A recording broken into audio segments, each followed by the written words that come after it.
Mesdames, Mesdemoiselles, Messieurs, chers amis de Canal Martinique Télévision, chers amis de LCL, vous qui nous regardez sur kmttélévision.com ou qui nous écoutez sur FM+, 88.9, vous qui nous regardez à Mayotte, à La Réunion, en Guyane, en Guadeloupe, en France et bien entendu en Martinique, bonsoir. Bienvenue dans ce 100% politique. Nous avons le plaisir de recevoir aujourd'hui M.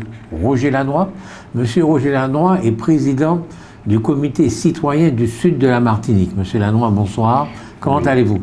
Eh bien, bonsoir à toute la population de la Martinique et notamment du sud. Et je vais bien. Pourquoi notamment du sud? Pourquoi notamment du sud? Parce que ça a vu le jour, la création du comité citoyen a vu le jour dans le sud, notamment sur la commune de Sainte-Luce. Et aujourd'hui, nous sommes convaincus et nous pensons, par le travail qui a été effectué pendant des années, de sortir du sud et aller comité citoyen de Martinique. Ça sera bientôt fait. D'accord. Vous n'êtes pas très médiatisé, on ne vous voit pas souvent dans les médias. C'est pour ça que je vous demanderai de bien vouloir nous rappeler qui vous êtes, qu'est-ce que vous avez fait, d'où vous venez. Parlez-nous de vous. Je sais que c'est toujours un peu compliqué pour certains, mais les Martiniquais ont besoin de savoir qui vous êtes. Qui je suis? Il faudrait au moins une à deux journées pour expliquer qui je suis. Je suis un enfant du peuple. Je viens d'un père qui a travaillé dans les habitations, d'une mère qui pratiquement aussi a travaillé chez ce qu'on appelait dans le temps servante.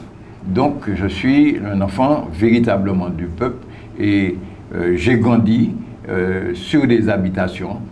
Quand je dis des habitations, parce que mon père était économe, comme on dit, en l'habitation, et il a fonctionné sur tant au niveau de l'habitation à l'époque Larentie, au François, à Sainte-Marie.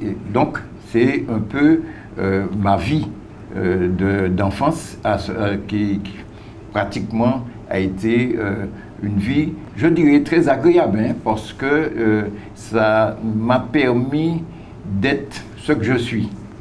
Ce que je suis, je n'ai attendu sur personne pour faire ce qu'aujourd'hui que je rends à la population. Je n'ai attendu sur personne, j'ai attendu sur moi-même, parce que,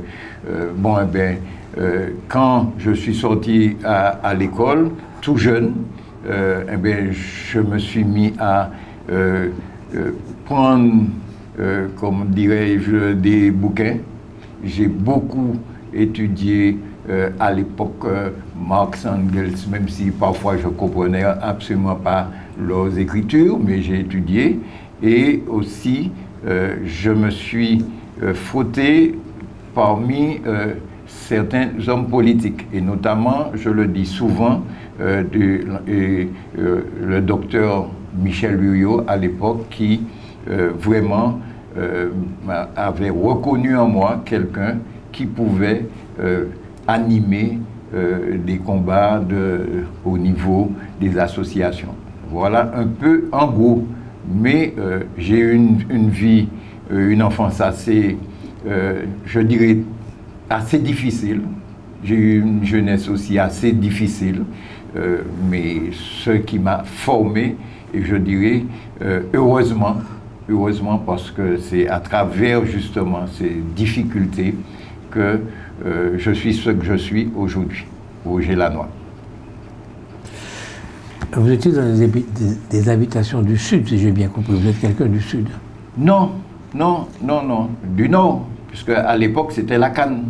Oui. Mon père, il a travaillé au Lamentin.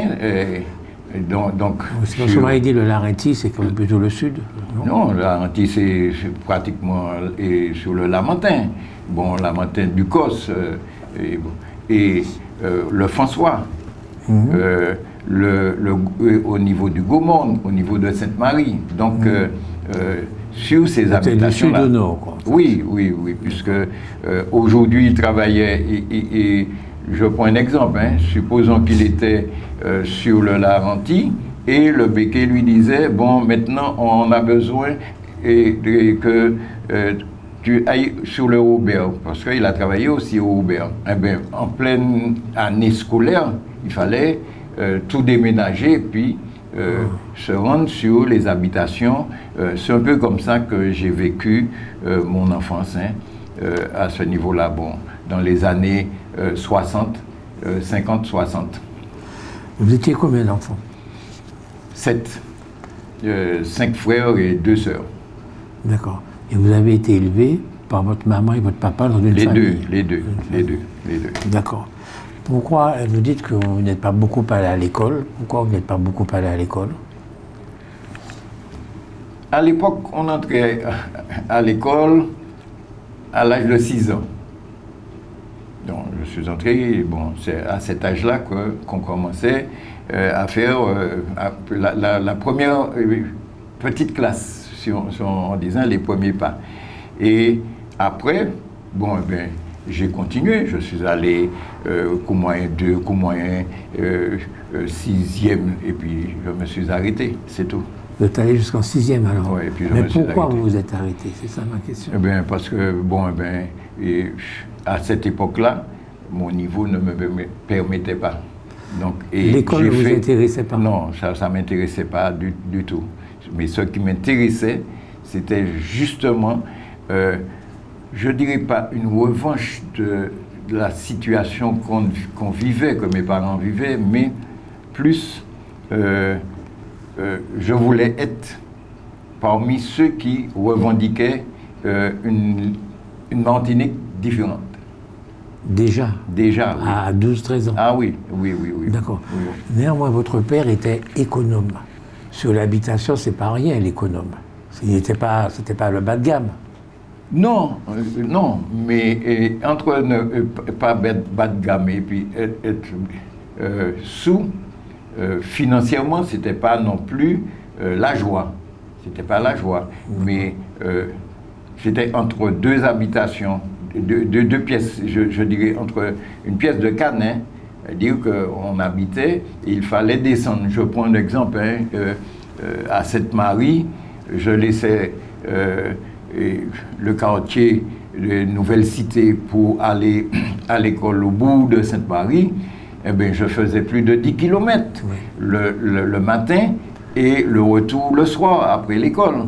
Donc, vers 11h, comme c'était au bout de Sainte-Marie, entre 11h jusqu'à 14h, la reprise de l'école, mais nous étions à jouer au football, bon, qui n'ont sont encore tombolois. Donc, il y avait cette situation-là. Et ce qui m'a marqué dans ma période scolaire, je le dis souvent, c'est quand il y avait l'État français envoyait un soi-disant secrétaire d'État en Martinique, parce qu'à l'époque, les ministres ne venaient pas aussi facilement, ou encore leurs chauffeurs, pour discuter avec les élus, et qu'on nous mettait depuis près de l'église de Sainte-Marie avec des petits drapeaux en train de balancer là. Et ça m'a marqué, je n'oublie jamais cette situation-là, pour voir comment nous étions des centaines et des centaines à dire le type bleu, blanc, rouge. C'était un bon souvenir ou un mauvais souvenir? Ah là, c'est un mauvais souvenir. Vous n'aimiez pas ça? Ah non. On était plus aller jouer au football, moi, à l'état là. Ah d'accord, ah, ok. oui. Vous avez dit que vous avez lu Marx et Engels. Qui est-ce qui vous a mis ces bouquins-là dans la mer, quand vous a pas mis Victor Hugo, je ne sais pas, Voltaire, ou je sais pas? Mais Victor Hugo, à l'école, les maîtresses et les maîtres d'école vous apprenaient ça. Alors justement, pourquoi vous n'avez pas accroché à ça, mais non, mais et que vous avez accroché à Marx? Non, mais quand j'ai laissé l'école, eh bien, il me fallait avoir une autre visée, une autre manière de voir le développement justement de la vie. Et par rapport à la situation, c'est surtout ça, c'est par rapport à la situation difficile qu'on vivait. Donc, je me suis dit, non, il faudrait aller beaucoup plus loin et il me faut un jour sortir de cette situation-là. Et j'ai rencontré, alors là j'avais déjà 14 ans, 14-15 ans, j'ai rencontré des étudiants qui, eux, faisaient le va-et-vient entre Martinique et la France, où nous avons monté à plusieurs reprises des groupes d'études. Et à l'époque, ça existait énorme, hein, mais c'est-à-dire des jeunes qui se réunissaient pour justement analyser la situation politique, économique de la Martinique. Et je faisais partie d'un certain nombre de groupes. J'ai pu aussi fonctionner avec, à un moment donné, avec Victor Perman, qui avait mis en place justement un groupe de jeunes où j'ai pu fonctionner avec. J'ai fonctionné avec aussi Dr Yoyo, qui était responsable du Parti socialiste à l'époque.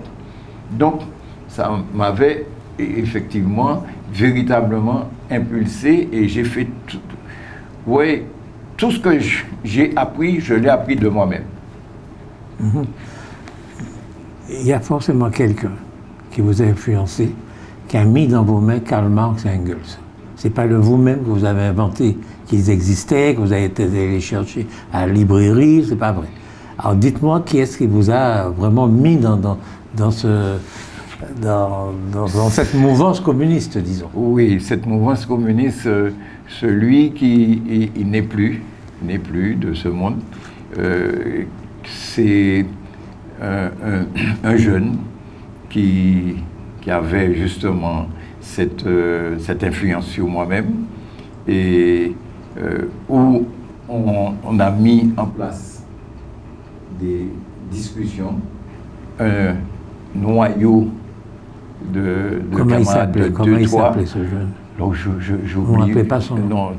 Bon, mais c'est vieux ça. D'accord. Et on a fonctionné dans cette dynamique-là. Et lui, il était chargé, nous étions quand même à peu près 4, pas plus. Hein. Et lui, sa fonction, c'était de nous ramener un certain nombre d'ouvrages. D'accord. Nous sommes en quelle année là à peu près? C'est l'époque de la décolonisation, j'imagine? Ah, nous sommes pratiquement, on commence à entrer dans les... On est toujours dans les années 60. D'accord. Pas 70, hein, 60. Okay. On laisse les années 50 pour entrer dans les années 60. Okay. Est-ce que vous parliez de la guerre d'Algérie? La guerre d'Algérie, mon père, avec sa radio, écoutait énormément ce qui se passait en Algérie. Et j'ai eu l'occasion d'écouter aussi ce qui se passait en Algérie. Donc, j'étais déjà assez grand, hein, la guerre d'Algérie. C'est terminé en 56, si les souvenirs sont exacts. Oui, donc moi j'étais à courir, je le serrer tout partout. D'accord. Je veux savoir à quel moment vous êtes devenu... Vous êtes communiste ou pas? Enfin, marxiste ou pas? Aujourd'hui, je ne sais pas ce que je suis. Alors, qu'est-ce que vous avez été à ce moment-là, pendant toute votre vie avant? Je sais que j'ai été un véritable indépendantiste. D'accord. Indépendantiste. J'ai fonctionné avec certains camarades indépendantistes, je ne dirais pas. J'ai eu à échanger avec Guy Cabot-Masson. J'ai eu à échanger avec un certain nombre de camarades où Guy Cabot-Masson nous avait effectivement critiqué énormément. Les indépendantistes, il avait même fait un petit recueil face à eux-mêmes. Et la conviction que j'avais, c'est que Martinique, à l'époque, hein, je dis bien la Martinique, et c'était possible. C'était possible. Martinique devait être pratiquement indépendant. C'était possible. C'était possible à l'époque. Oui, c'était possible. Je sais que vous allez me poser la question, pourquoi aujourd'hui c'est pas possible? Non, je veux dire, pourquoi c'était possible, pas pourquoi, oui, pourquoi c'était possible? La situation était différente. La situation, on entrait dans une période où qu'on pouvait mettre en place, les hommes politiques mettre en place un plan de développement pour la Martinique. Où, à cette époque-là, et le plan économique, développement de l'agriculture, développement de la santé, était possible. Possible. Aujourd'hui, pour mettre cela en place, il y a énormément de choses à revoir et à considérer là-dessus. Donc, c'est pourquoi j'ai dit était possible. D'accord. Pourquoi est-ce que vous n'avez pas fait une carrière politique? J'ai refusé. Pourquoi? Non, parce que j'étais convaincu que c'est vers l'indépendance qu'il fallait y aller et que à ce moment-là, il y avait ce qu'on appelait pratiquement le groupe de la clandestinité qui existait. Je ne sais pas si vous avez entendu parler de ces groupes. Il y avait avec les jeunes étudiants, donc c'est à partir de ça qu'on a mis en place le mot d'ordre ACP Grand Nullité, où je suis parmi les membres fondateurs. Donc, à cette époque-là, il y avait un certain nombre de militants dont je pensais qu'ils étaient convaincus de la démarche, parce que moi, je n'ai pas changé, je ne suis pas allé dans des partis politiques parce que j'ai eu des propositions. Je me rappelle quand j'ai commencé à fonctionner en tant que responsable de la maison de jeunes de Cité Bonheur. Le maître d'Arcière du PPM était venu me voir pour me dire, bon, mais on a besoin de toi. Donc j'ai refusé parce que j'étais convaincu que la voie qu'il fallait prendre, c'était la voie de l'indépendance de notre pays. C'était ça à l'époque. Il y a quand même au moins un indépendantiste donc, qui a fait une brillante carrière politique, c'est Alfred Marie-Jeanne. C'est-à-dire qu'on pouvait être indépendantiste et quand même faire de la politique. Oui, mais quand on regarde bien, tous ceux, y compris moi, qui se disent indépendantistes, dans le fond, ils n'ont pas mis en place ce qu'il fallait mettre pour justement arriver à que la Martinique soit différente qu'actuellement. La gestion de la Martinique. Ils sont restés toujours dans un système de gestion. J'entre au conseil général, j'entre au conseil régional, donc je gère. Mais au-delà de gérer, qu'est-ce qu'on a mis en place au-delà de gérer? Quelle est l'éducation qu'il y a eu au niveau de notre population? Le résultat est là. Quelle est la manière de fonctionner politiquement vis-à-vis de l'ensemble de nos élus? C'est-à-dire que nous sommes divisés. Il y a une division telle aujourd'hui qu'on peut se poser la question, mais quand on va, à quel moment que nous, Martiniquais, nous allons sortir de cette division-là? Quand je regarde le nombre d'organisations qui ne fonctionnent pas réellement, mais politiques qui ont été mises en place et qui ne fonctionnent pas, et que tout le monde est là pour leur propre intérêt, je dis qu'on ne peut pas, ça sera difficile pour qu'on puisse arriver. Et là, nous, au comité citoyen, notre démarche, c'est quoi? C'est de dire que nous rencontrons tous les politiques, sans exception. Chose qui a été faite depuis 5 ans que nous existons, 5-6 ans. eh bien, on les appelle à se réunir. Nous avons mis une réunion en place avec, il y avait 10 maires au Lamentin, sur un certain nombre de points, la pêche, la santé, la vie chère. Aujourd'hui, on est en train de voir qu'ils ne sont pas prêts.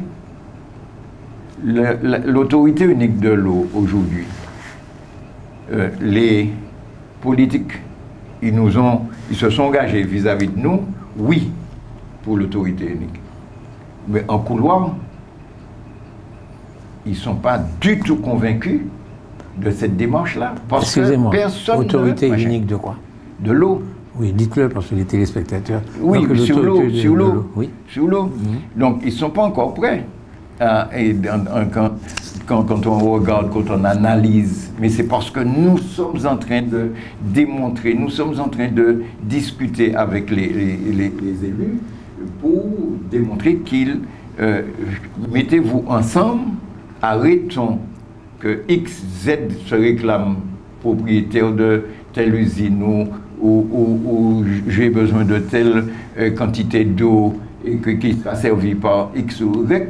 Mais mettons-nous ensemble et faisons avancer cette histoire d'eau. Ne tombons pas dans la situation qui existe, je prends l'exemple, en Guadeloupe, c'est la catastrophe. Là. Donc heureusement le comité est vigilant là-dessus. Notre démarche, c'était de dire les 3 EPCI, réunissez-vous. On les a rencontrés pour aller de l'avant. La CTM, mettez-vous ensemble pour aller de l'avant. Oui, mais pour le moment, c'est fait.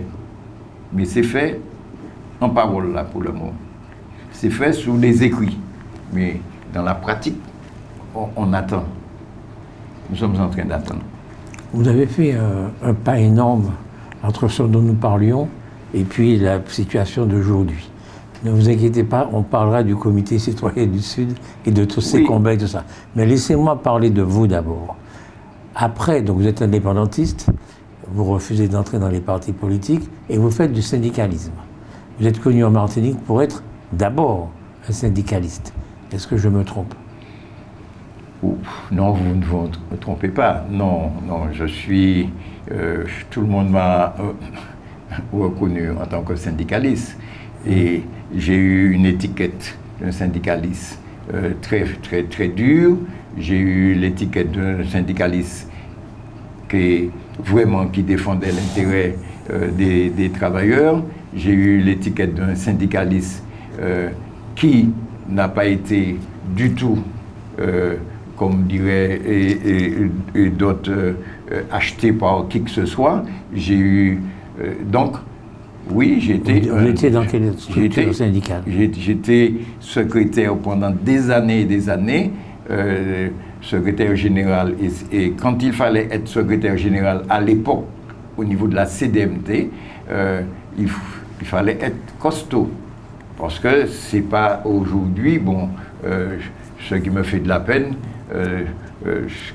X, Z peut être secrétaire général. Donc, je me suis formé sur le tas parce que être syndicaliste, c'est pas aller puis dire au patron seulement vous avez licencié X, mais nous ne sommes pas d'accord, mais c'était de démontrer juridiquement que la faute dont vous êtes en train de licencier là, voilà ce qui se passe juridiquement. Et j'ai pratiquement, je me suis imprégné énormément du droit. Mais énormément du droit. Je passais mon temps à étudier l'essentiel du droit que les travailleurs rencontraient matin, midi, soir. J'étais pratiquement juge au prud'homme, que parce que je défendais avec acharnement et intérêt les salariés au niveau du prud'homme, le tribunal a pris des dispositions pour me casser. Je n'ai pas fait tout mon mandat au prud'homal. À l'époque, il fallait une élection. Maintenant, je ne sais pas comment ça se passe, mais à l'époque, il fallait aller au prud'homme par élection des travailleurs. Donc, j'ai été élu et aujourd'hui, bon, je ne regrette pas. Je ne regrette pas. Au contraire, jusqu'à maintenant, j'ai plein de salariés qui me demandent conseil à ce niveau-là. Et ce qui me fait de la peine, je le dis ouvertement, c'est de voir qu'aujourd'hui, ceux qui nous ont remplacés ne font pas l'effort d'aller au-delà de matin, midi, soir, bon, mais de véritablement de faire l'analyse qu'il y a à faire aujourd'hui concernant la fonction et l'action syndicale. Et ça, ça me fait un peu mal de voir l'état des organisations syndicales. Et quand je regardais mon syndicat qui s'est permis, moi, de mener des actions ces temps derniers, alors que mon syndicat n'a jamais pris une position pour les 3000 personnes qui ont été, ou 2000 et quelques personnes qui ont été licenciées ces temps derniers, je dis qu'il y a un problème. Vous avez fait quoi dans votre vie, professionnellement? Professionnellement, j'ai travaillé en tant que responsable des maisons de jeunes. J'ai fait des jobs. Les montées jeunes, montées qu'à débattre, et qui n'ont encore bon en la compagnie, on fait ça. J'ai fait une formation de mécanique quand j'ai laissé l'école. Professionnellement, après, j'ai travaillé à Continent, l'ouverture de Continent, parce que il voulait du monde. J'étais pas tellement d'accord, mais je suis allé travailler à Continent. Je suis resté quand même quelques années à Continent. Et après... Vous faisiez quoi à Continent? Eh bien, à Continent, j'étais syndicaliste. Mais c'est pas un métier. J'étais syndicaliste. Professionnellement, délégué syndical. J'étais délégué syndical. Oui. Et après délégué syndical, comme j'ai eu des problèmes avec mon entreprise, puisque comme j'étais assez carré dans ma démarche de syndicat dans l'entreprise où je travaillais. Ils ont tout fait pour me licencier. Ils ne m'ont pas licencié, mais j'ai négocié mon départ. Et je me suis retrouvé secrétaire général, même avant, hein, mais je me suis retrouvé permanent au niveau du syndicat CDMT. Je suis resté quand même une trentaine d'années en tant que secrétaire général du syndicat en tant que permanent. Mais brusquement, on n'a plus entendu parler de vous. Qu'étiez-vous devenu? Ah, j'étais toujours là. Hein. Oui, j'étais toujours là. Bon, j'étais toujours là, mais j'analysais la situation. Je regardais la situation. Je prends un exemple. Au niveau du chlordécone, j'étais en train de me poser plein de questions sur comment la lutte menée au niveau du chlordécone, c'était une lutte qui n'allait pas aboutir. Au niveau de la lutte, hein, je ne parle pas des démarches juridiques, mais qui n'a pas abouti. À la fin, eh bien, on voit ce que ça a donné. J'étais en train de regarder aussi qu'au niveau de la santé, il y avait un certain nombre d'actions qui étaient menées, mais qui n'a pas abouti. Quand je dis qu'il n'a pas abouti, aujourd'hui, la situation est pratiquement difficile dans ces secteurs-là. Le chlordécone, aujourd'hui, là, moi j'ai participé à plein de combats au niveau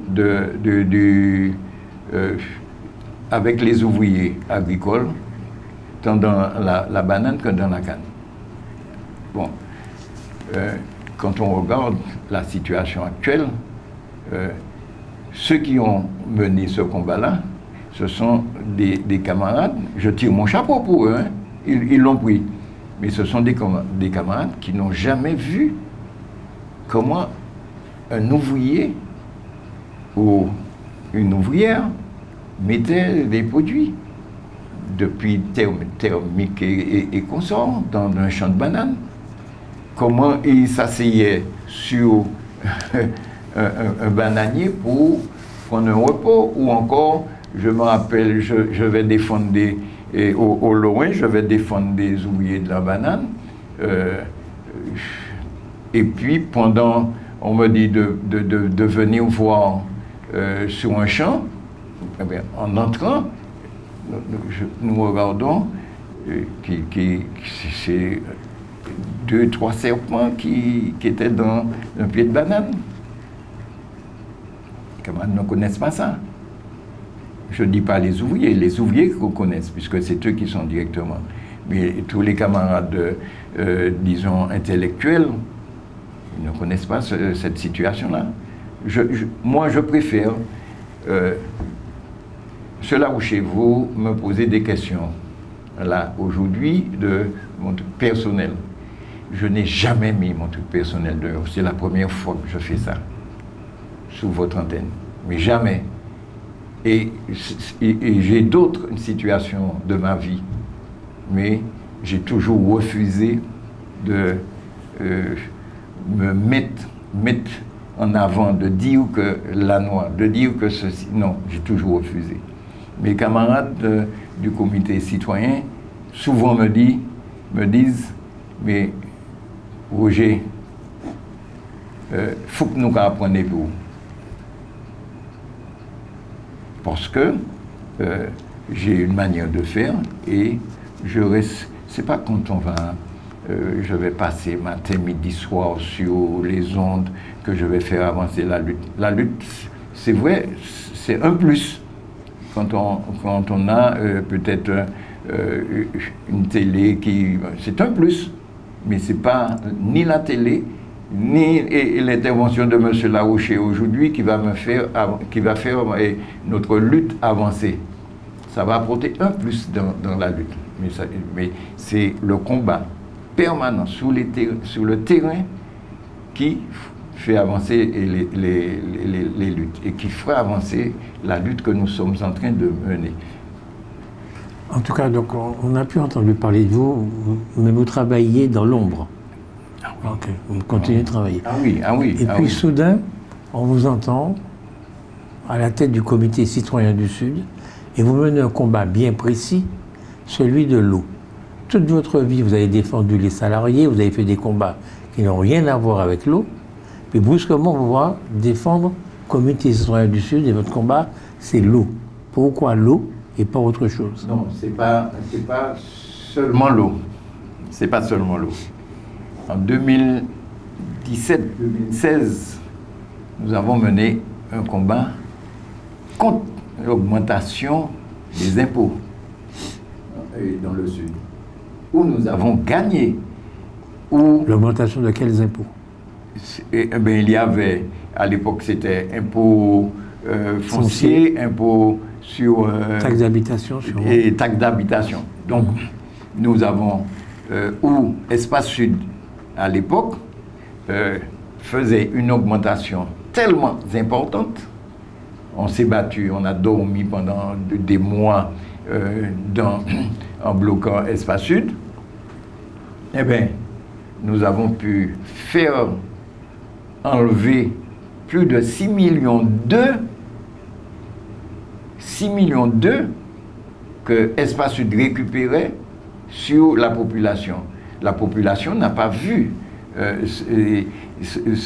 puisque moi j'ai bénéficié peut-être de 20 euros, l'autre a bénéficié de 1000 euros, l'autre a bénéficié de... Donc, mais sur l'ensemble du Sud, eh bien, il y avait 6 millions d'euros que Espace Sud récupérait et qu'ils n'ont pas récupéré. Et on a signé un accord de blocage jusqu'en 2020 qu'il ne fallait pas toucher aux impôts. Effectivement, il n'y a pas eu d'augmentation de l'espace sud à ce moment-là. Bon, donc ça c'était le premier combat. Deuxième combat, nous avons travaillé avec la ville du Diamant à l'époque où il y avait une demande d'un béquet qui réclamait 1 million à la commune où nous nous sommes battus pour empêcher... C'était quel béquet? Ceux du Diamant, là, je n'ai plus. Donc, on s'est battu là-dessus. On s'est battu avec la ville de Sainte-Luce pour ne pas avoir d'implantation d'une grande surface à Sainte-Luce, du groupe GBH. Bon, on avait commencé sur le Vauclin, mais la population du Vauclin nous a dit non, ça ne nous dérange pas. Bon, donc on a pris une position ferme sur la santé. On est en train de se battre sur le prix du gaz, puisqu'on a rencontré les préfets et on a rencontré un sous-préfet du Marin, et là, au niveau du prix du gaz, parce qu'on ne comprend pas du tout comment le gaz peut faire du yo-yo comme ça, le prix. Et puis, pendant tout ça, on a pensé à l'eau. L'eau qui est le premier produit de la vie chère, c'est l'eau. On peut dire tout ce qu'on veut. Je peux avoir du riz, je peux avoir de la lentille, je peux avoir tout ce qu'on veut, du savon, tout ça. Mais si je n'ai pas de l'eau pour l'utiliser, je ne peux rien faire. Hein. Donc, on a pris le combat sur l'eau en disant que c'était trop cher. On s'était penché aussi sur l'électricité. Mais nos camarades ont décidé de dire, prenons combat par combat. C'est-à-dire, quand je dis combat par combat, revendication par revendication.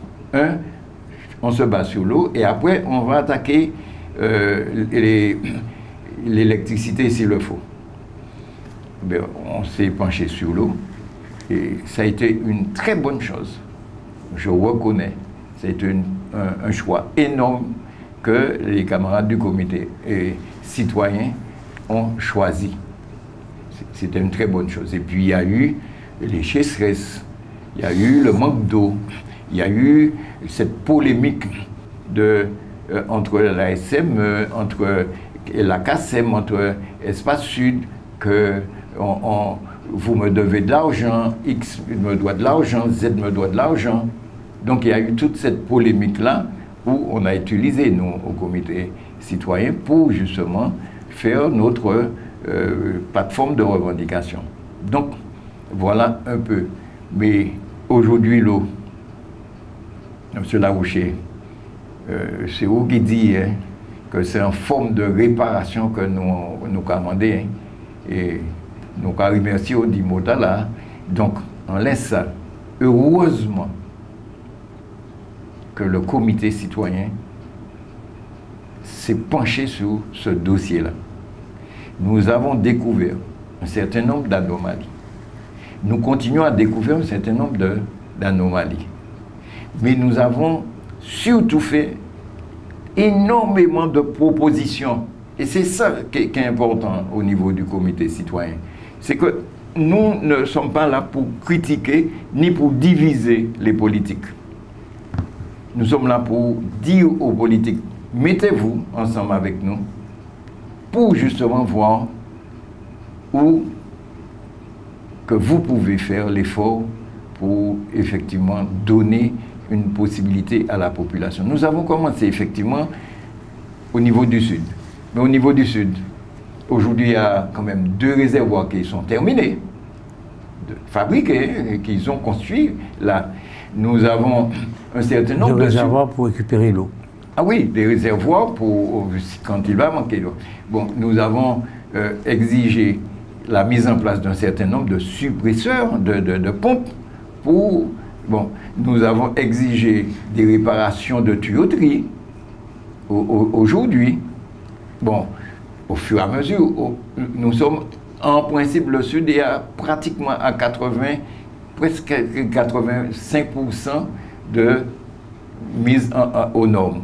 Donc, mais on est matin, midi, soir en réunion avec Espace Sud, hein, puisque nous avons mis en place avec Espace Sud. Quand je dis nous, c'est-à-dire que la demande du comité citoyen, c'est de dire aux PCI, il y a des dispositions juridiques qui exigent que les citoyens puissent fonctionner dans un certain nombre d'instances. Donc, nous avons mis en place une commission avec Espace Sud de l'eau qui fonctionne au niveau de l'Espace Sud.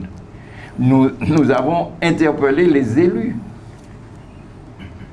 Et aujourd'hui, nous sommes en train d'aller plus loin, nous allons vers le nord. Nous allons vers le nord. Mais pour revenir à l'Espace Sud, quand nous disons la gratuité des 8 premiers mètres cubes d'eau et baisse de la facture d'eau, la facture est composée de deux. Il y a l'eau du robinet qu'on boit et puis il y a l'assainissement. Donc, c'est excessivement cher. Donc, nous demandons une baisse. Pendant que nous demandons une baisse, on constate qu'il y a des augmentations. Nous allons en réunion, nous demandons à l'Espace Sud qu'est-ce qui se passe. Est possible de nous donner une réponse.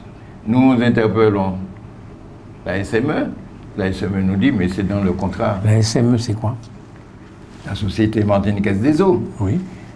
Et la Société Martiniquaise des Eaux nous disent, mais mon contrat me permet, pour telle raison, de faire des augmentations et personne ne peut empêcher de faire puisque un contrat ficelé. Bon, donc, nous réfléchissons et nous disons, donnez-nous 8 premiers mètres cubes d'eau gratuits. Ce qui fait 16 mètres cubes l'année. Donc, et discussion sur discussion, discussion sur discussion, proposition sur proposition, jusqu'à le 26 mars 2025, nous signons avec Espace Sud que les 8 premiers mètres cubes d'eau, donc 16 mètres cubes d'eau l'année, sera mis en délibération avec l'ensemble des élus du Sud. Excusez-moi, pourquoi vous dites 16 mètres cubes d'eau l'année? Parce que c'est 2 factures. C'est 2 factures, d'accord. C'est 2 factures. Okay. Et donc, première facture, on Premier a 8 semestre, mètres. Et deuxième facture, on a 8 mètres. Donc, ce qui fait 16 mètres cubes d'eau. Eh bien, un certain nombre de maires présents signent la mise en place des 8 premiers mètres cubes d'eau. Après, le 19 juin, c'est bien ça, le 19 juin, ou mai, un truc comme ça, bon, nous participons à la réunion des élus, réunion de communautaire, pour ordre du jour, premier point, application des 16 mètres cubes d'eau sur l'année, donc 8 premiers mètres cubes d'eau. Voté à l'unanimité. Tout le monde, et ça, je remercie ces meilleurs parce qu'ils étaient nombreux, ils ont toute la vie. Donc, l'application. Et la mise en place d'une commission ad hoc pour justement, parce que nous avons été plus loin, comme c'est en 2027 que le contrat entre Espace Sud et la SME doit être révisé, renouvelé, il y aura d'appel d'offres. Nous disons en ce moment que mettons ça en place depuis 2026. Donc, commission d'ad hoc, et nous faisons une proposition qu'il faudrait voir l'ODE, et l'organisme qui récupère des taxes sur l'eau, l'État français, donc un certain nombre d'organismes qui peuvent financer ça. Donc, mise en place d'une commission ad hoc pour justement commencer à fonctionner au mois de septembre, pour analyser la situation. Nous allons plus loin. Nous interpellons la SME. Donc, la SME fait venir un des représentants de Suez. Nous discutons. La SME, c'est la filiale martiniquaise de la multinationale Suez. Oui, Suez. Et c'est une filiale de Suez. Oui. La SME, c'est une filiale de Suez. Et nous voulons notre demande à deux reprises. Et il y a notre dernière rencontre, il y a 2 semaines de ça, notre dernière rencontre, sur justement les 8 premiers mètres cubes d'eau. La SME nous dit que, oui, il y a 1 semaine, nous dit, ils ne sont pas opposés. Ils ne sont pas opposés de notre demande. Ils ne sont pas, au contraire, c'est une manière d'aller plus loin dans les actions qu'ils sont en train de mettre en place. OK? Et ils nous proposent d'attendre au mois de septembre aussi, parce qu'ils ont mis en place un bureau d'études pour justement analyser le bienfait de l'application en 2026. Donc, je dis à la population que nous qu'à travailler pour ça et nous qu'à continuer de travailler. Mais nous allons plus loin. Nous demandons, nous disons à la SME et aux autres espaces aussi, voilà la possibilité juridique pour l'application tout de suite des 8 premiers mètres cubes d'eau. Tout est dans l'analyse que nous avons faite, les recherches faites juridiquement, les articles de loi qui s'appliquent là-dessus. Donc, nous remettons à la SME ce document pour étudier. Parce que la SME, nous avons donné plusieurs documents à la SME qui nous disent, mais est-ce que le comité citoyen a des spécialistes d'études? Non. C'est nos camarades, puisque nous sommes dans des commissions, on fonctionne en commission au niveau du comité citoyen. Bon, nos camarades et moi-même, que nous analysons, nous faisons des recherches, nous allons questionner à l'extérieur. Donc, sur ça, aujourd'hui, nous pouvons dire qu'il y a un pas énorme, mais vraiment énorme, vis-à-vis des politiques et vis-à-vis de l'organisation SME pour justement la mise en place d'une gratuité. Mais, M. Laouché, analysons pourquoi ces 8 premiers mètres cubes d'eau. Vous imaginez que une population qui souffre aujourd'hui, qui va souffrir encore davantage, dans la mesure que le gouvernement en place est en train de mettre des dispositifs vraiment scélérats en place. Bon, ça c'est une parenthèse. Mais les 8 premiers mètres cubes d'eau, c'est un soulagement. Non seulement c'est un soulagement pour la population, mais c'est une manière de dire à la population, attention, dans très peu de temps, le climat ne va pas nous permettre d'avoir autant d'eau. Donc, économisons aussi l'eau.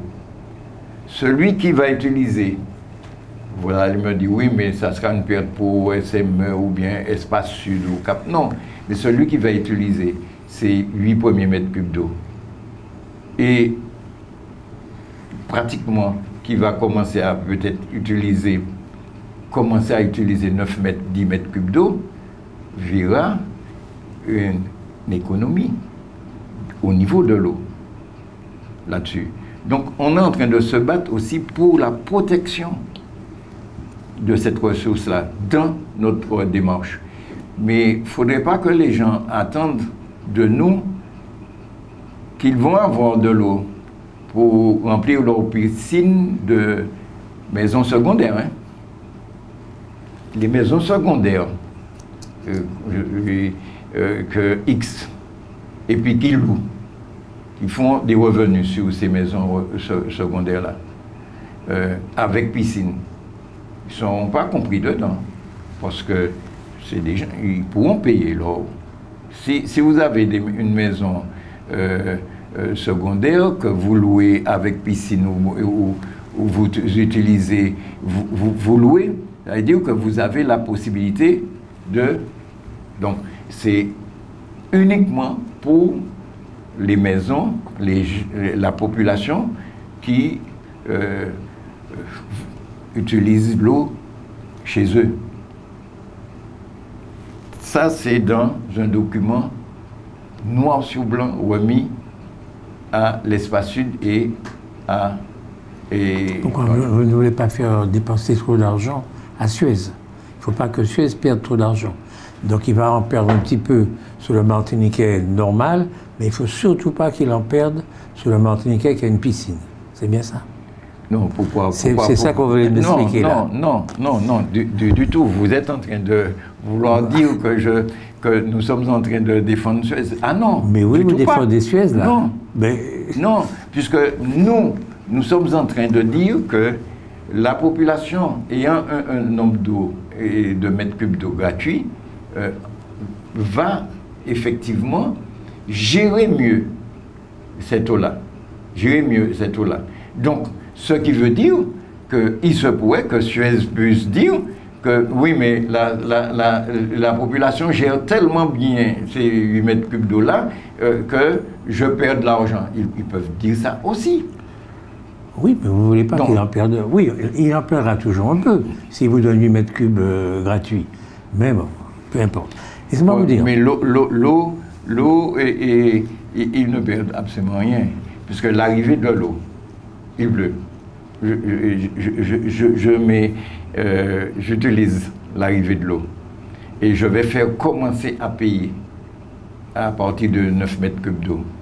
Mais je ne peux rien quand on voit le nombre d'eau perdu dans les canalisations. Ce que vous venez de dire là est très important. Le nombre de mètres cubes d'eau perdus dans les canalisations.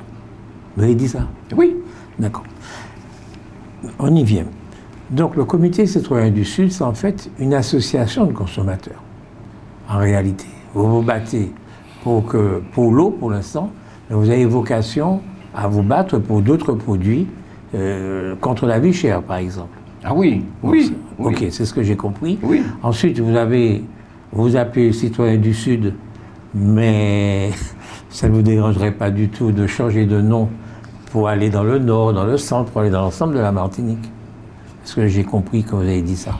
Mais monsieur Larouché, nous ne voulons pas continuer dans les mêmes divisions existantes au niveau des politiques. Je prends un exemple. D'accord. Imaginons qu'on est en train de dire non à la division, mettons-nous ensemble pour travailler. Et puis le comité citoyen reste Sud et demande au nom de créer son propre comité citoyen, demande au centre de son propre... Ça, c'est encore une division. Nous disons qu'aujourd'hui, le comité qui est mis en place doit être un comité qui rassemble l'ensemble de la population en Martinique. Et c'est pourquoi nous sommes, aujourd'hui, nous allons, pratiquement, nous sommes entrés dans le Nord par le biais des camarades de Sainte-Marie, par le biais des camarades de Trinité et par le biais des camarades du Robert. Bon, nous ne voulons pas que les camarades puissent mettre en place un comité encore, mais s'intégrer au comité point barre. D'accord. Et ce comité-là aura un certain nombre de bureaux, tant à Sainte-Marie donc, exactement comme le Sud. D'accord. Votre combat, normalement, si je comprends votre Non, mais logique... je veux dire que nous avons déjà rencontré Cap Nord là-dessus. Vous m'avez dit ça, oui. Non, mais votre combat devrait être aujourd'hui, si je vous comprends bien, votre premier combat devrait être un combat pour l'autorité unique de l'eau. Et je ne vous entends pas beaucoup sur ça. Monsieur Laouché, quand même, non, vous me faites la peine là. Mais non, monsieur Laouché, vous êtes parmi la première personne qui a pris effectivement la revendication du comité citoyen vraiment au sérieux. Vous êtes la première personne. Depuis, quand on a déposé plainte, vous avez fait un grand débat là-dessus. Pourquoi c'est le comité, pourquoi les politiques n'ont pas agi, tout ça. Bon, donc, sur l'autorité unique, nous avons travaillé énormément avec la CTM. Si aujourd'hui le président Letchimy serait là, il pourra témoigner, il pourra dire, mais c'est par rapport au comité citoyen qu'aujourd'hui, l'eau, tout le monde parle de l'eau et veut effectivement changer la situation. Et le président, depuis au temps de Marie-Jeanne, on a commencé à fonctionner. Le président Letchimy nous a reçus à plusieurs reprises, monsieur Laouché, mais à plusieurs reprises.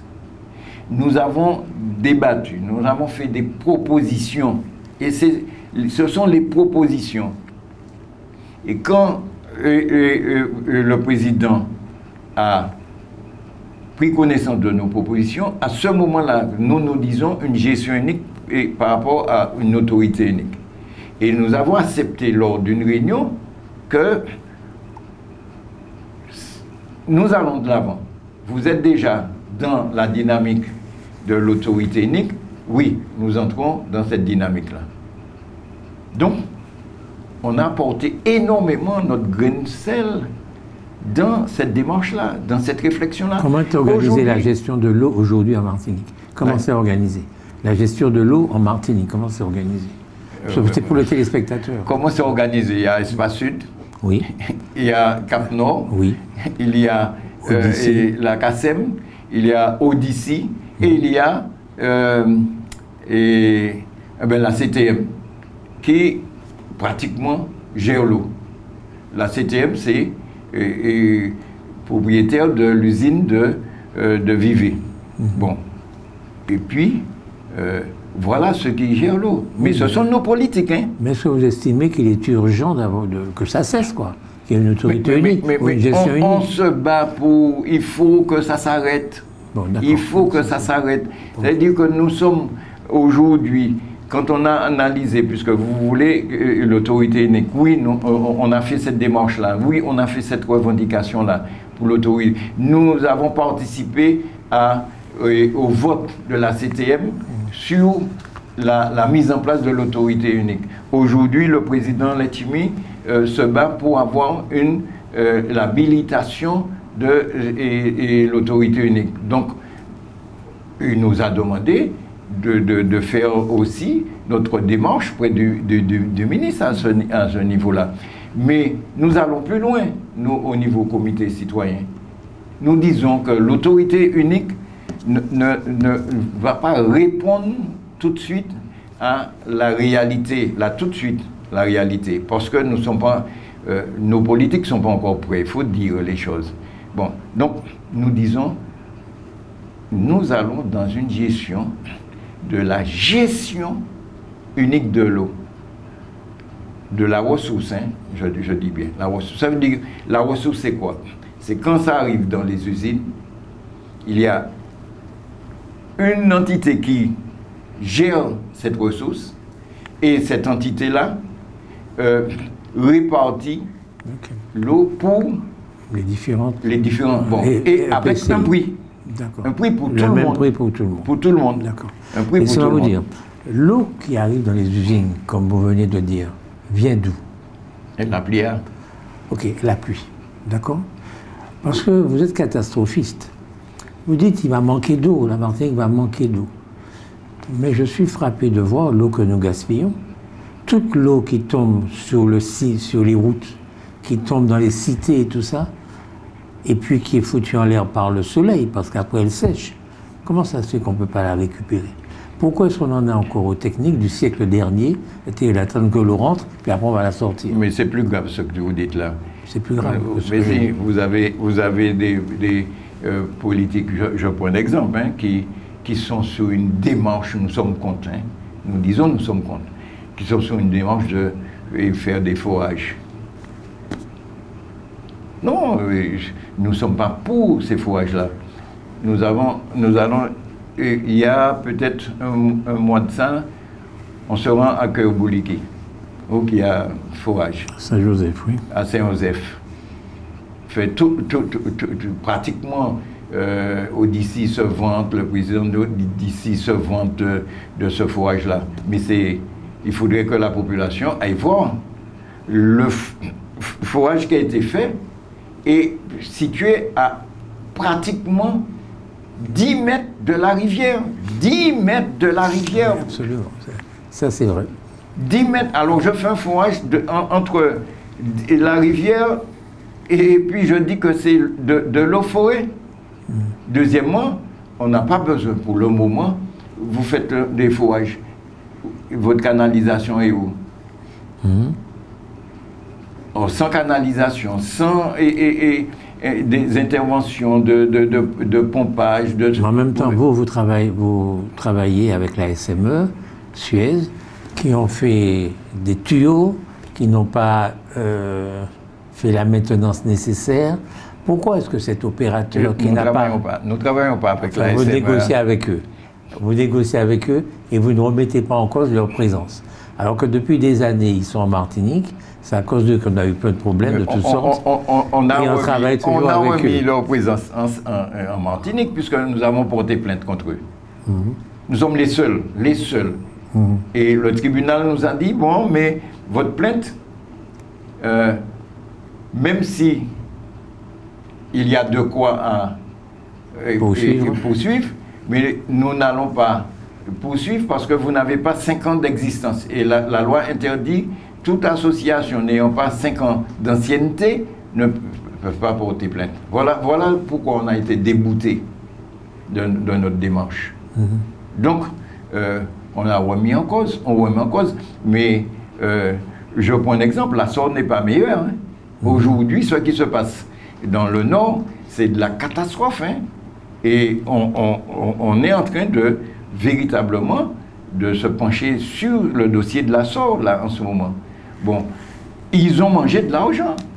Ils nous ont pratiquement volé. Faut dire les choses comme elles sont aujourd'hui. Mais là, nous sommes en train de faire nos politiques, parce que le tout repose sur nos politiques, hein, de faire en telle sorte que l'eau aujourd'hui soit l'affaire des citoyens. En mettant une gestion de la ressource unique, ça change beaucoup de choses. Je discute très bien avec le maire de Saint-Joseph. Et quand ils nous disent qu'il veut que l'usine de Saint-Joseph de Rivière-Blanche soit à lui, parce que l'eau sort... Vous parlez de Yann Monplaisir. Oui. Je lui dis non. Agissons ensemble. Vous voulez que ça vous appartienne aussi? À la Martinique, au peuple martiniquais, à l'ensemble du peuple martiniquais. À l'ensemble du peuple. Oui, c'est tout ça. Ça veut dire que c'est une seule gestion et qui sera... donc, notre démarche est là. Et aujourd'hui, je dis aux politiques de continuer dans notre sens. Parce que, aujourd'hui, on a compris, nous avons compris que l'eau est importante. Nous avons compris qu'il fallait aller davantage dans changement de canalisation. Régulièrement, hein, les politiques répètent ça. Donc, que la population ne souffre plus de coupure d'eau. Ça peut arriver pour lavage de réservoirs, Ça peut arriver pour... Bon, donc, il y a pour le moment de l'eau en Martinique. Pour le moment, il y en a de l'eau. N'allons pas non plus puiser dans les forages. Ça, c'est une erreur pour le moment. Ça, c'est une erreur là-dessus. Je réponds à la question que vous avez posée. Tant d'eau qui coule sous les routes, tant d'eau qui coule. À Inien, énormément. Oui. Oui, mais est-ce qu'aujourd'hui, il y a une réflexion de mettre en place effectivement une récupération? Quand je vois à vous de réfléchir, vous n'avez pas réfléchi à ça. Ça, c'est votre boulot. Nous n'avons pas l'argent pour ça, nous. Mais c'est pas nous qui interviennent dans ça. C'est à réfléchir comment capter toute cette eau-là et si ces boucles arrivent et font mon bain qui n'ont pas pari à la Seine, nous pouvons récupérer de l'eau qui a sorti à danser la rivière pendant la pluie à tomber et puis redistribuer pour plantation, pour tout ça. Oui, c'est possible. C'est possible, mais il y a une volonté à faire, une politique à faire, puis il y a le financement. Le financement de quoi? De cette politique-là? Pour mettre en place toute cette politique-là. Est-ce que vous pensez qu'on pourrait le faire en ayant... Ça ne va pas plaire à Suez et aux autres mais il faut fermiers. que Suez disparaisse. Bon, pour vous, il faut que Suez disparaisse. Oui, il faut que Suez disparaisse. Il y a Veolia ici, aussi, non? Veolia, c'est l'Assor. C'est l'Assor. Oui, l'Assor. Donc c'est deux grosses multinationales, quoi. Est-ce qu'elles ne vont pas s'opposer à toute évolution, disons, technologique de la récupération de l'eau? Si la population continue à se battre, si la population continue à mettre en place l'action menée, je ne pense pas. Je pense qu'on aura... Monsieur Larouché, nous sommes déjà sur un chemin que pendant des années, on ne parlait pas de l'eau. Hein. Ou pas tenir de l'eau, ça c'est pas un problème personnel. Débrouillez quoi. Hein. Bon, et aujourd'hui, le fait de ne pas avoir de l'eau pendant une journée, c'est déjà une catastrophe hein, pour nous. Donc, ce combat qu'on a mené, il faut reconnaître que c'est un combat qui a été légitime et c'est un combat qui continue à faire son chemin parce que je prends un exemple, je ne sais pas si c'est la réalité, parfois on me dit que ce n'est pas une réalité, ce qui s'est passé à Guadeloupe, que les gens achètent des bidons d'eau, c'est scandaleux. Qu'un mètre cube d'eau est vendu pour un restaurateur à 6 000 €. Est-ce que nous... Qu'est-ce qui s'est passé en Guadeloupe? Pourquoi ça s'est passé? Là, je n'ai pas suffisamment d'éléments, même si on m'envoie des informations là-dessus, mais c'est la catastrophe, la Guadeloupe. Nous disons, réparons nos tuyauteries, changeons nos tuyauteries, même si ça coûte cher, même si ça prendra des années. Est-ce qu'il n'y a pas une réflexion technologique à faire concernant les tuyauteries? Et est-ce qu'on est obligé de passer par les tuyauteries? Par les tuyauteries, tout simplement. Est-ce qu'il n'y a pas moyen de... Mais il n'y a pas d'autre moyen. Ben justement, je pense qu'il faut réfléchir à non, il n'y a pas d'autre moyen que d'emmener l'eau par ce système-là. Enfin, je veux dire que quand on fait un immeuble, en même temps qu'on fait un parking, on peut faire une citerne. Et oui, donc ça réduit les... Non, mais il faut de la tuyauterie pour remplir la citerne. Donc il y a tout ça. Non, mais je veux dire... Ça réduit considérablement le problème de la tuyauterie, quand même. Non, mais on récupère l'eau sur le béton. Il y a plusieurs possibilités, mais il faudrait une volonté politique et il faudrait du financement. J'ai surtout une volonté politique. Il faut une réflexion qui peut partir d'une volonté politique. Non, mais s'il y a une volonté politique, ça veut dire qu'il y aura une réflexion, là-dessus. Donc, à ce moment-là, c'est à nous de voir. Et c'est pourquoi nous sommes très, très pointus vis-à-vis de nos politiques. Nous disons à Cap-Nord, nous disons au président Adéo, aujourd'hui vous avez pris l'Assor. Ok, d'accord. Nous, on n'entre pas dans ce débat-là. Mais tout ce qu'on vous demande aujourd'hui, c'est de mettre en place non seulement une étude pour que les gens du Nord puissent avoir de l'eau, donc l'intervention sur les tuyauteries, l'intervention sur le fonctionnement même d'arrivée de l'eau et de l'usine existante et le fonctionnement de celui qui gère. Mais on découvre que ce soit la SME, que ce soit l'ASSO, ils font ce qu'ils veulent. Est-ce qu'il est normal que l'eau que nous tirons dans nos toilettes soit forcément potable et donc coûte plus cher que si elle ne l'était pas, je veux dire? Non, ça dépend. Je prends un exemple. Hein. Aujourd'hui, on a fait la propagande de citernes et adaptée pour les zones eau potable. Les zones eau potable, mais financièrement, plein de gens ne peuvent pas faire face à cette situation-là. Parce que ce qui se passe, à partir du moment, et là je n'ai jamais compris, on ne s'est pas encore penché sur cette situation-là. J'ai des amis qui ont des citernes, mais ils se sont pratiquement branchés sur l'évacuation d'eau en égout. Donc ils ont mis un compteur. La SME a mis un compteur sur les citernes. Mais ils sont facturés pour user. Il y a un problème. Puisque l'eau est récupérée directement par leur gouttière. Oui. Comme j'ai un compteur là-dessus, qui est mis en place par SME, je paie. Pourquoi ils ont mis un compteur? Non, mais c'est la technique, plein de camarades qui ont cette situation-là. Au niveau de la distribution de l'eau, on pourrait concevoir que soit arrive chez moi un circuit d'eau non potable et un circuit d'eau potable. Les deux ne coûtant pas le même prix, puisqu'il faut traiter l'eau potable, il ne faut pas forcément traiter l'autre. Oui, mais techniquement, c'est possible. Non, mais techniquement, c'est possible, mais c'est une réflexion à mener. Ah oui, une réflexion à mener. Nous qui prenons idéaux là pour nous étudier. Non, vous pas rigoler, mais il faut vraiment se poser la question. Hein. Non, c'est sérieux, nous qui prenons idéaux là pour nous, pour nous étudier, puisque c'est possible, il y a trop d'eau qui est perdue et puis qu'on n'arrive pas à utiliser. Et qui nous a coûté cher. Est-ce qu'il y a quelque chose que je ne vous ai pas donné l'occasion de dire et que vous souhaitez dire? Ah, il y a beaucoup de choses que vous ne m'avez pas donné l'occasion. Mais alors, je vous la donne, écoutez. Oui, non.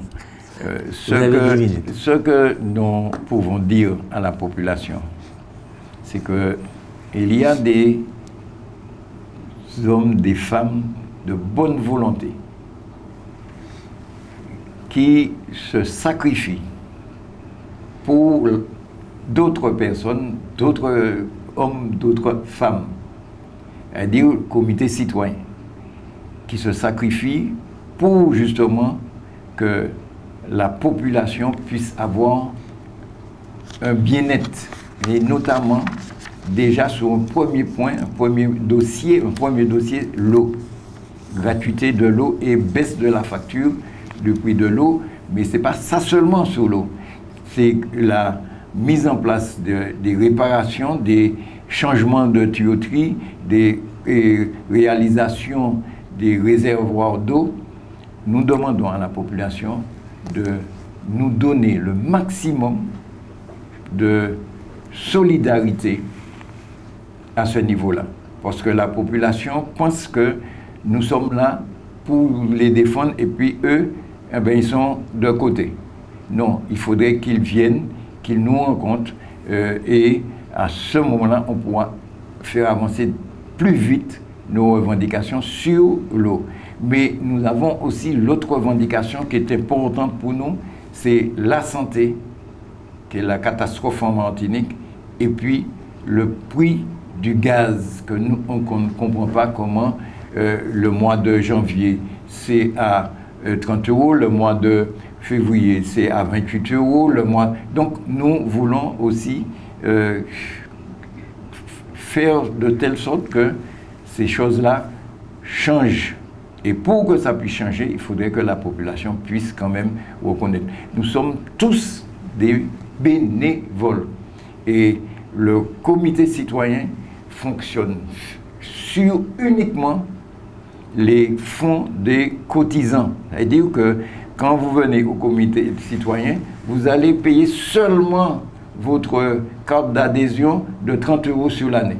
On ne change pas de montant. 30 € sur l'année, et nous refusons toute demande de prêt ou de subvention, que ce soit les mairies, que ce soit les CTM, que ce soit. Nous refusons ça. Nous ne voulons pas entrer dans cette démarche-là. Les seules ressources que nous avons, c'est les cotisations des adhérents. Donc, nous vous appelons à nous rejoindre et à rejoindre le combat juste que nous sommes en train de mener, sans craser, sans brûler nos gains à niveau talent.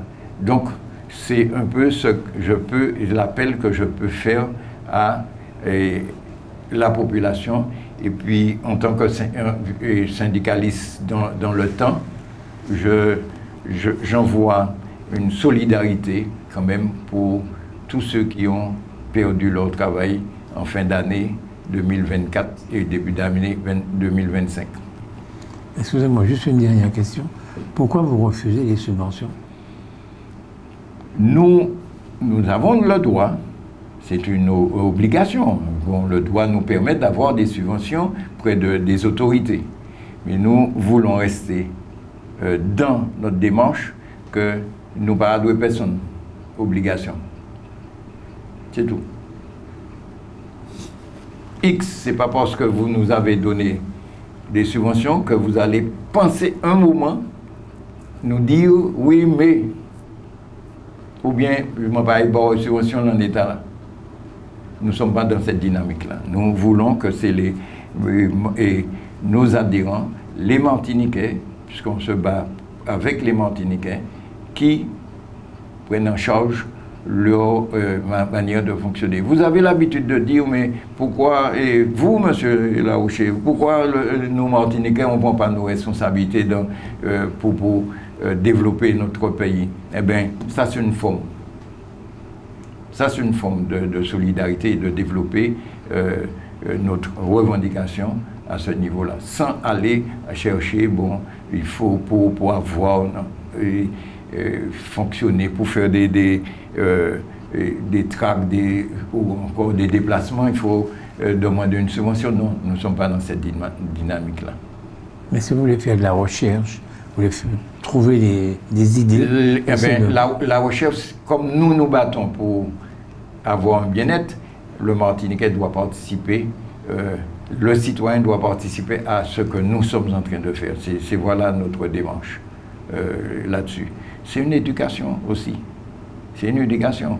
Ouais, pour avant, on va dans une pièce parti politique, on va les pièces montées. Donc, c'est une éducation. Et il y a tellement de choses à faire et à dire à ce niveau-là. Bon, notre jeunesse, je vais les interpeller encore pour leur dire il faut qu'ils viennent, il faut qu'ils prennent leurs responsabilités dans la démarche de revendication et d'information et puis d'éducation. Et une école importante, c'est encore venir au comité citoyen. Parce que nous analysons, nous faisons des recherches et nous avons besoin des jeunes pour nous remplacer là-dessus, pour que ça puisse continuer. Donc ça, là aussi, c'est important. D'accord. Donc votre comité va bientôt s'appeler, vous l'appelez déjà comme ça, comité citoyen, il n'y aura plus du Sud. À partir de, nous avons une réunion vendredi 24, jeudi 24, dans le Nord. Nous avons une réunion dans le Nord, jeudi 24 juillet. Avec Cap Nord? Non, avec la population. Oui. Bon, une partie, je dis la population, oui, une partie de la population, pour justement analyser la situation, pour justement bien structurer le fonctionnement. Et après ça, nous allons pratiquement revoir notre statut et nous allons le faire en face des politiques. la révision de nos statuts pour justement que nous soyons vraiment dans une démarche. Vous n'avez pas l'air de porter les politiques dans votre cœur, hein? Je me trompe? Non, je ne les porte pas dans mon cœur. Hein. Non. Non, parce que en ce moment, même si je veux les rapprocher des citoyens, même si notre démarche, c'est de discuter avec eux, mais quand on regarde bien, en ce moment, il y a tellement de choses qui sont en train de se faire là, pendant que nous parlons, fait par les politiques, subitement, parce que dans 7 mois, il y aura des élections. Et ça, c'est pas bien, ça. Ce fonctionnement-là n'est pas un fonctionnement qui vous convient, quoi. Qui ramène la population vers nos politiques. Et nous voulons que cette politique-là soit sortie et que les politiques jeunes, parce qu'on n'a que des jeunes, hein, à la tête des communes, nous pas ni vieux. Il ne faut pas me dire que remplacer les vieux par des jeunes. On n'a que des jeunes. Quand on fait l'état de la situation, on n'a que des jeunes qui dirigent la Martinique. Eh bien, faisons en telle sorte qu'ils se mettent ensemble et pour aller de l'avant.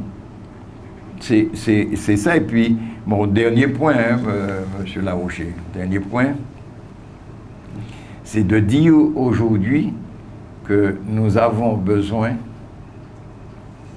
que l'ensemble des Martiniquais se mettent ensemble, notamment les politiques, de mettre un peu de côté leur divergence et analyser la situation actuelle.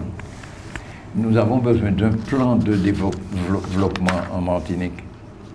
Nous avons besoin et quand je parle de plan de développement qui englobe la totalité, si nous ne faisons pas ça aujourd'hui, dans très peu de temps, nous jassons rien, nous sommes encore pire sans rien. Vous êtes français, vous? Ah, moi, je suis Martinique, je ne vais jamais me déplacer comme un Martinique. Oui, mais vous êtes français ou pas? Moi, pour le moment, j'ai ma carte d'identité française. Bon, et la Martinique, c'est une région de la France? Pour le moment, mon français... vous n'avez pas cessé d'être indépendantiste au fond de vous, quoi. Je suis... Aujourd'hui, est-ce que nous pouvons aller dans... Alors, au cas où commencer. Est-ce que je peux aller... Non. Est-ce que je peux aller dans démarche indépendantiste? Je dirais, il faut qu'on analyse ça ouvertement.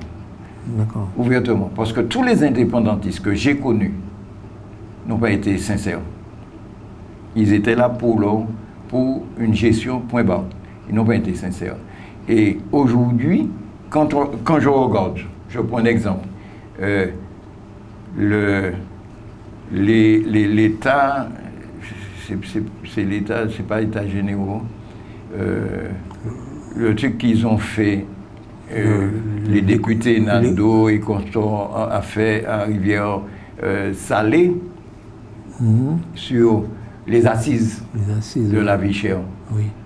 Bon, ça amène à quoi? Je suis indépendantiste et je fais une démarche comme ce qui a été mis en place, mais ça laisse effectivement réfléchir.